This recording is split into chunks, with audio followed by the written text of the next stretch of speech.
এই চুরের মতন চেহারা নিয়ে একটা গার্লফ্রেন্ড পটাইতে পারলাম না। আজ রিপন ভাই আজ আমিও এই চোরামার্কার চেহারা নিয়ে জীবনে কোনো মাইয়া পড়াইতে পারলাম না। 2018 সালে একবার এক মেয়েকে ভালো লেগেছিল। তার কাছে গিয়ে বলেছিলাম, আপনি কি আমার সাথে প্রেম করবেন?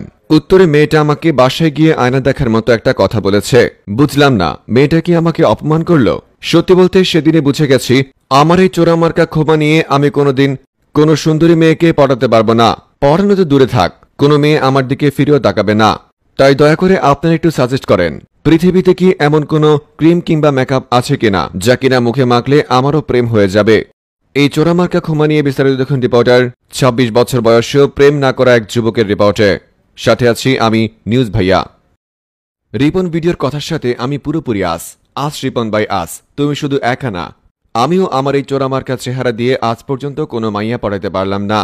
কতদিন কত গার্লস স্কুলের সামনে ঘুরেছি, কতদিন কত মেয়েকে পছন্দ করেছি, কিন্তু আজ পর্যন্ত আমাকে কোনো মেয়ে পছন্দ করেনি, আমাকে কোনো মেয়ে ভালোবাসেনি, সামনাসামনি আমাকে কোনো মেয়ে প্রেমের প্রস্তাব দেয়নি। আপনারা ভাববেন মিথ্যা কথা বলি, কিন্তু বিশ্বাস করেন ভাই, পশ্চিম দিকে ফিরে কইতেছি। যদি তাও বিশ্বাস না হয় তাইলে কসম আল্লাহর। 2018 নাকি 17 সালে আমি একবার আমার মামাতো বোনের বিয়েতে গেছিলাম। সেখানে যাওয়ার পর একটা মেয়েকে আমার খুব ভালো লেগে যায়। যদিও ইতিপূর্বে অনেক মেয়েকে ভালো লেগেছে, কিন্তু প্রেমের প্রস্তাব দেওয়ার মতো সাহস আমার কখনো হয়নি। যে সাহসের অভাবে তখন পর্যন্ত আমি পুরোপুরি সিঙ্গেল ছিলাম। অতঃপর সেদিন সাহস করে ভেবেছিলাম প্রপোজটা করেই ফেলি। যেই ভাবার সেই কাজ। কোনো এক মাধ্যমে মেয়ের কাছে গিয়ে বলি আমার তাকে ভালো লাগে এবং আমি তার সাথে প্রেম করতে চাই। ওমা, মেয়েটা নাকি আমার চেহারা দেখে ফিট খাওয়ার মতো অবস্থা। সেদিন মেয়েটা আমার চেহারা নিয়ে যে কথা বলেছে, মাশাল্লাহ, এই কথা আমি জীবনে ভুলব না।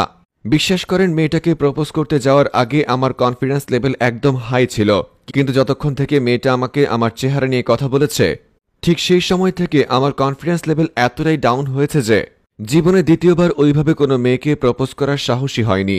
কারণ আমি জানি দ্বিতীয়বার কারো প্রপোজ করলে সে শুধু আয়না দেখতে বলবে না, সাথে দু একটা চট থাপ্পড়ও মেরে দেওয়ার সম্ভাবনা থাকবে। যে ভয়ে আজ পর্যন্ত নিজ থেকে কাউকে প্রপোজ করলাম না।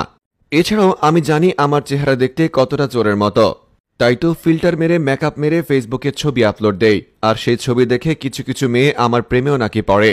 যেসব মেয়ে আমার ফেসবুকের ছবি দেখে আমাকে নাকি ভালো লাগে কিংবা আমার প্রেমে পড়ে যায়, আমি তাদেরকে বলি আপনি দয়া করে একবার আমার সাথে দেখা করেন, কারণ আমার সম্পূর্ণ কনফিডেন্স আছে এই মেয়ে আমাকে সরাসরি দেখার পর সে আমাকে ভালোবাসাতে দূরে থাক আমার নামটাই ভুলে যাবে। এমনও হতে পারে সে আমাকে সোশ্যাল মিডিয়া থেকে ব্লকও করে দিতে পারে। তাই তো আস রিপন ভাই আস, আপনি একা না, আমিও আপনার দলেরই একজন। রিপোর্টার 26 বছর বয়সে প্রেম না করা সিঙ্গেল যুবক ফ্রম নিউজ ভাইয়া।